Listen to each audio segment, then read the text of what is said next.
সবাইকে স্বাগতম আমাদের চ্যানেলে। আজকের ভিডিওতে আমি মিউচুয়াল ফান্ড সম্পর্কে বিস্তারিত আলোচনা করব। মিউচুয়াল ফান্ড কি, এখানে বিনিয়োগ করলে কি ধরনের সুবিধা পাওয়া যায় সে বিষয়গুলো নিয়েই আলোচনা করব। তাহলে চলুন মিউচুয়াল ফান্ড সম্পর্কে আমাদের আজকের ভিডিওটি শুরু করা যাক। স্মার্টফোন ও প্রযুক্তির সহজলভ্যতায় যুব সমাজের অনেকেই মিউচুয়াল ফান্ডে লগ্নি করছেন। ব্যাংকের স্থায়ী আমানতের তুলনায় এখানে ভালো রিটার্ন পাওয়া যায় বলে অনেকেই এতে আকৃষ্ট হচ্ছেন।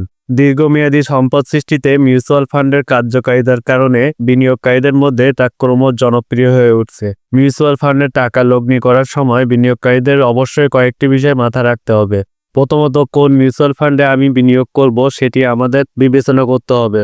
এক্ষেত্রে স্বল্পমেয়াদী না দীর্ঘমেয়াদী, কি উদ্দেশ্যে টাকা লগ্নি করতে চাইছি, কতটা রিটার্ন চাইছি এবং কতটা ঝুঁকি বহন করতে পারবো, মিউচুয়াল ফান্ডে বিনিয়োগ করার বিষয়ে এই বিষয়গুলো ভেবে দেখা দরকার।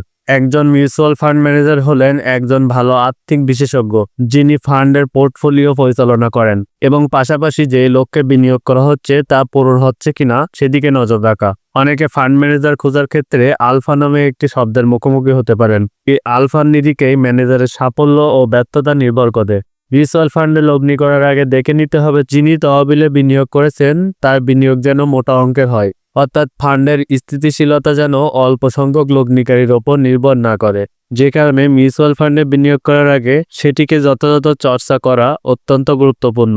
মিউচুয়াল ফান্ড তহবিল যে সমস্ত জায়গায় বিনিয়োগ করছে সে দিকগুলো আমাদের নজরে রাখা প্রয়োজন। মিউচুয়াল ফান্ডে বিনিয়োগ করলে অন্তত 7 বছর বা তার বেশি সময়ের জন্য বিনিয়োগ করুন। এর মাধ্যমে আপনি বিনিয়োগের সর্বোচ্চ সুবিধা পেতে পারেন। 3টি ফেজে বিনিয়োগ করলে সবচেয়ে বেশি ভালো হয়। মিউচুয়াল ফান্ডের সঙ্গে বাজারের সম্পর্ক রয়েছে। বাজারের পরিস্থিতি সবসময় সমান থাকে না, তাই ধাপে ধাপে বিনিয়োগ করলে বাজারের পরিস্থিতি যাচাই করে নেওয়ার সুযোগ থাকে। এক্ষেত্রে আপনি ধরুন প্রতি মাসে 1000 টাকা দিয়ে এই মিউচুয়াল ফান্ডে বিনিয়োগ শুরু করলেন। 1 বছর প্রতি মাসে এই টাকা জমা দিলেন, কিন্তু এরপর যদি সুযোগ থাকে তাহলে 1500 টাকা করে প্রতি মাসে জমা দিতে শুরু করুন। এই পদক্ষেপ মুদ্রাস্ফীতির সঙ্গে সামঞ্জস্য রেখে চলতে সাহায্য করবে।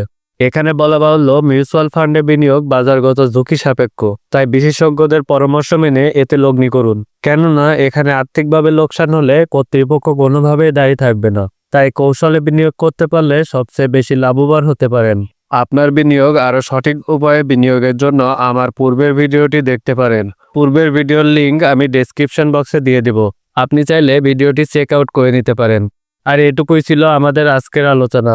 আশা করি মিউচুয়াল ফান্ড সম্পর্কে আপনার একটি স্পষ্ট ধারণা হয়েছে। আর আমার ভিডিওটি যদি আপনার কাছে ইনফরমেটিভ মনে হয় তাহলে ভিডিওটি লাইক, শেয়ার ও কমেন্ট করুন এবং আমার চ্যানেলটি অবশ্যই সাবস্ক্রাইব করে আমাদের সঙ্গেই থাকবেন।